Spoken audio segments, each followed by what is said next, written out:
77 WABC invites you to a family fun day and softball showdown on July 20th with net proceeds benefiting Shriners Children's. John Sterling will call the game as the FDNY takes on the NYPD with special guests Dwight Gooden, Art Shamsky, 77 WABC hosts including Sid Rosenberg, Anthony Cumia, Lionel, Dominic Carter, and many more. For more info and to buy tickets, go to ShrinersChildren'sChampions.org. That's ShrinersChildren'sChampions.org. The Judge Janine Pirro, Tunnel to Towers Foundation Sunday Morning Show. Entertaining and informative. On the Red Apple Podcast Network.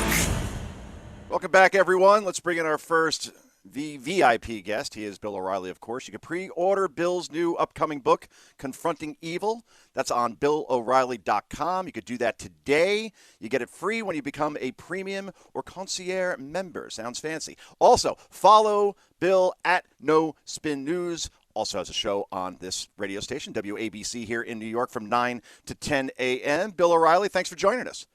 How you been, Joe? Outstanding. It's been a while. Good to talk to you again. So I don't know if you saw the news that broke this morning that it has been uncovered that Zohran Mamdani wants to raise taxes in whiter neighborhoods of New York. So between being an anti-Semite and basically a communist, apparently also that this person has a thing against white people and thinks they should be taxed more based on the color of their skin. How is this person in the running to be the next mayor? Yeah, where is that coming from? Where is that report coming from? That is in Newsweek, but it's based on an official document that's out of the campaign. Number one, it's unconstitutional, so it'll never happen. Number two, this guy is what I call a fringe politician. He's on the ultra far left, but portrays himself as more of a neighborhood kind of nice guy, which he may be. But if you're going to – I know people who voted for him, younger people, and I told them, you're voting for your own destruction. Do you not understand that? Yeah. Now, they don't understand it, Joe. That's the problem. They don't know history. They don't know what happens when you cast a ballot for somebody who has an agenda that is not going to improve things, but make things worse, a lot worse. And that's what the case is for Mr. Mamdani. I mean, I can't imagine him solving one social problem, one economic problem in New York City, not with his stated views. And we're talking to Bill O'Reilly. And exactly right, Bill. I'll read you the document word for word verbatim here just to give you a little more context.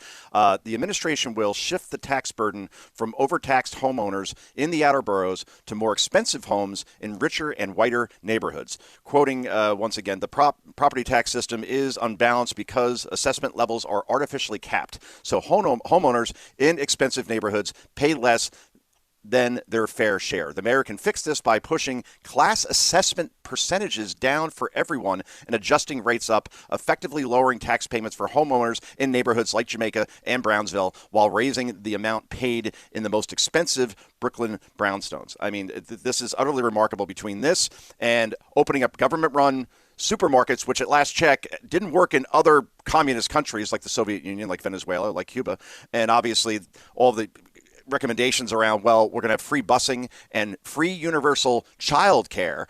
I mean, the city is already basically going bankrupt. Can all these proposals, is it just to offer free stuff to get elected and then obviously it can never pass into law? As you said, some of it's illegal and some of it even liberals in New York probably wouldn't vote for in the assembly, I would think, but maybe I'm wrong on that. Well, remember the city council, Joe, is really what's going to bolster Mamdani if he's elected. Yeah. So there's a lot of city ordinances that are just not going to have to be approved by Albany. So that you got to be very precise here. So number one, he's not going to be able to, open a grocery store unless he wants to open a bodega in Queens. I mean, he's not. I mean, that takes a fleet of a pipeline into a structure. You can't do it. You can ask John Cassimatidis, who owns this radio station, how difficult that is to get that up and running. There's no way you could do it. So that's impossible. But this reminds me very much of Cuba. And when I got out of college, way back in the Stone Age, they actually had college in the Stone Age. I went to the University of Brontosaurus, I think. And when I got out of there, I taught high school in Miami, in a ghetto in Miami. And a lot of my students were children of refugees from Castro. And I know that, and I've been to Cuba. And this is exactly the party line. What Mamdani is doing is what Castro did, almost to a T, because I don't think Mamdani has the intellect enough to do any of this. He's 33 years old. But this is exactly what Castro told his people. And there's a lot of Cubans in and around the New York area. He said, look, I'm going to, take it from the Batista boys and the rich, and I'm going to give it to you. Well, what's happened since 1959? I mean, they can't even put the lights on over there. That's right. In Cuba. They can't get the lights on. All right, they don't have food shortages all over the place. They don't have any medical care because all the doctors split. Yeah, we have free medical care. Well, there's no doctors. So thanks. My wife is an ER doctor, so I can very much relate to this. You have to pay them in order for them to come to work, and we're talking to Bill O'Reilly.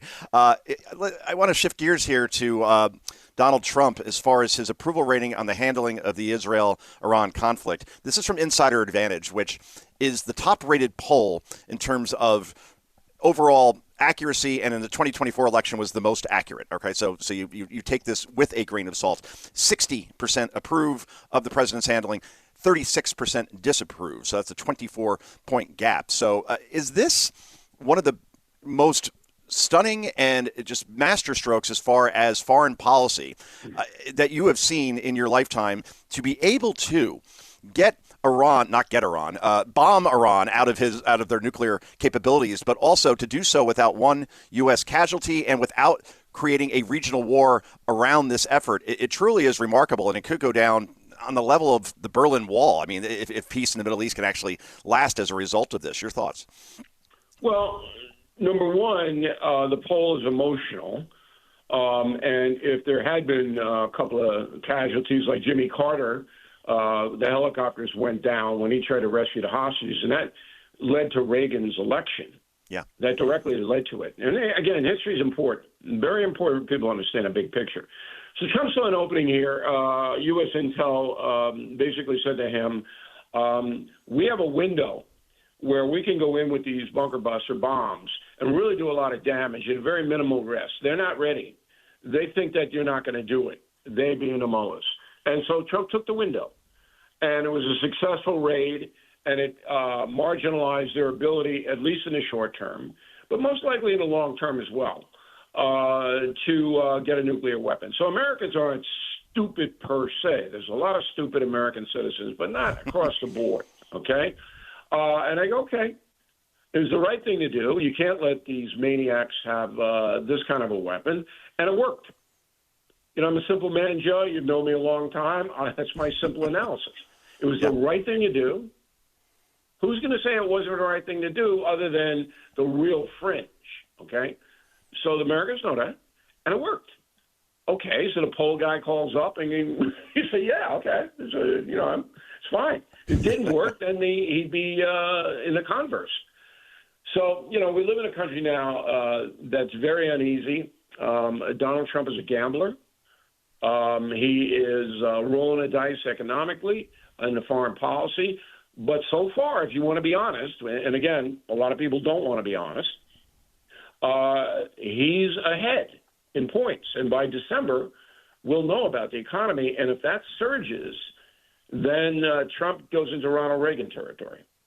Yeah, because you have peace and prosperity, and we're talking to Bill O'Reilly, Confronting Evil, Assessing the Worst of the Worst. Pre-order it now. It's on sale September 9th. Bill, every time is on a New York Times bestseller list for a reason. I've read all of your books, and it's just a page-turner and just a great look back on history. And there's always something to write about. That's certainly for sure. Looking at the Trump economic two numbers actually stand out to me, Bill, and this will be the final question. We'll let you go.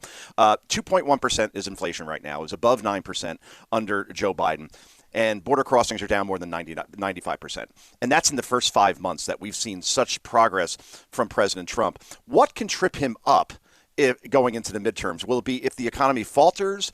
Because it seems like on other fronts, things are going pretty well. Does perhaps the Middle East dissolve back into chaos? What can Democrats run on in 2026? Well, they don't have anything to run on now, and there's no leadership in the party, so there's no concerted message. Democratic Party is really in trouble. I think it's at its lowest ebb ever, and worse than Carter. Yeah. Right now. And that's because of Biden. Biden screwed up so badly.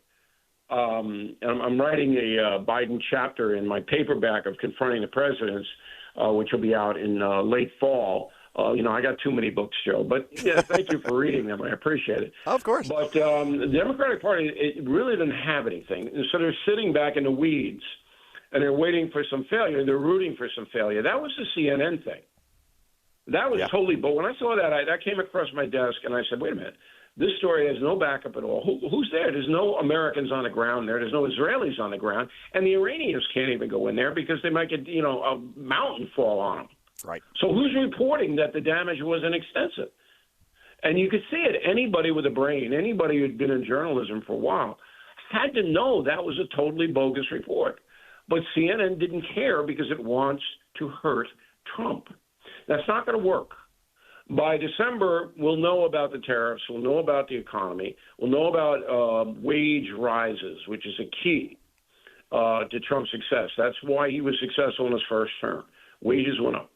And if if things stay the same or they improve, that he gets a deal with Putin, and Putin is a psychopath, so boy, that is much harder than Trump thought it was going to be. And I told him myself, eye to eye, this man is, he's not rational. And he's on the cover of Confronting Evil, by the way, along with the Ayatollah. That's right. I lucked out on that. But anyway, by December, the Democratic Party will know whether it's going to get crushed in the midterms or not. And it will depend on undefined things that will happen from now until then. And as we know, predicting anything in this political environment is a fool's errand. Confronting Evil, assessing the worst of the worst. It's coming out September 9th. Obviously, the paperback Confronting the Presidents. You can get that now in hardcover as well. And BillO'Reilly.com is the website. Bill, thanks so much for joining us. We really appreciate it. We'll talk to you again soon. Thanks for having me, Joe. All right, thank you. The great Bill O'Reilly, everyone. And his books are really great. I'm not just saying that. I do have every one, and it's a history lesson. And when my son's old enough to kind of understand him a little bit more, he'll be getting those handed down to him as well. The Judge Jeanine Pirro Tunnel to Towers Foundation Sunday Morning Show on the Red Apple Podcast Network. 77 WABC invites you to a family fun day and softball showdown on July 20th with net proceeds benefiting Shriners Children's. John Sterling will call the game as the FDNY takes on the NYPD with special guests Dwight Gooden, Art Shamsky, 77 WABC hosts including Sid Rosenberg, Anthony Cumia, Lionel, Dominic Carter, and many more. For more info and to buy tickets, go to ShrinersChildren'sChampions.org. That's ShrinersChildren'sChampions.org.